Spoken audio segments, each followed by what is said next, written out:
Hey guys, I'm back.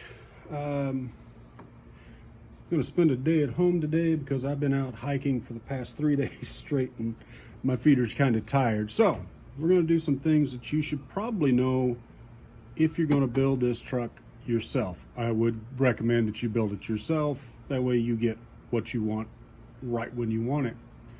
Let me get the cover off and reset the camera and we'll get right into that.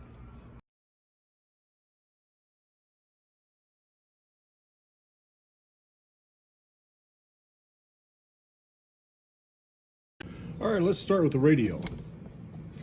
This is the radio I put in it. It's a Scx10.3 Tactic.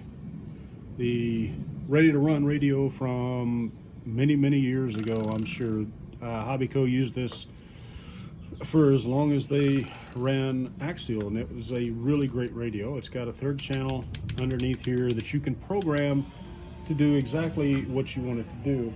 That programmability is really helpful when you're setting up the dig on this truck, because the dig can be used in more than one position if you set up your programming right. You can have it at full drive, neutral, or full lock.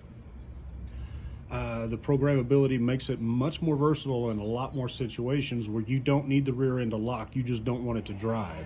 So when you're making a turn, you don't want to lock it up because you will need to make a curve around something.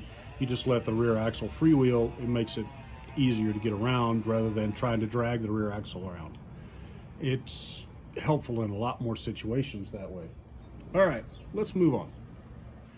All right, the next point I want to talk about is your high and low shifter. That's this piece right here. When I built this, I put the lockout spacer on this side, which essentially locked it into high gear. Now, I believe that if you switch the gears on the upper and lower shaft from this end to this end, that you can actually lock it into low gear by putting that on the outside. The benefit of putting that lockout on the outside of this is that if you decide that you want to change it or you want to put the servo in there to make it a high and low, you don't have to go in and take the whole transmission out, take everything apart to take that little spacer out. By putting it on the outside, you can get in with a set of flush cutters, hold that in and unscrew this piece, take the spacer out, and then reverse process, put it back together the way it was. Right now I've got mine held in low gear by this custom made little bungee cord. These things are pretty simple to make. I'm sure you probably actually got stuff to make one laying around in your work area.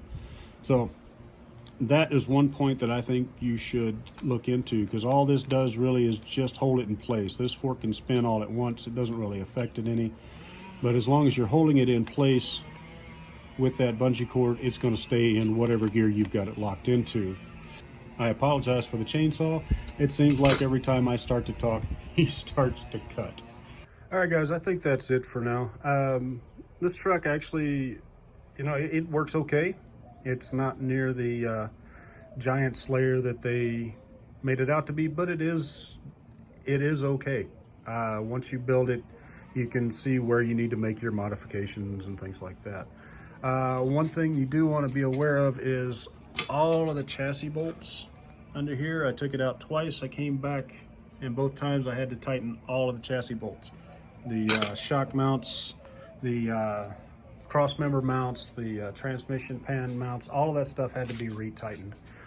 Keep that in mind, because there's nothing worse than losing a major bolt on the trail that should never come out.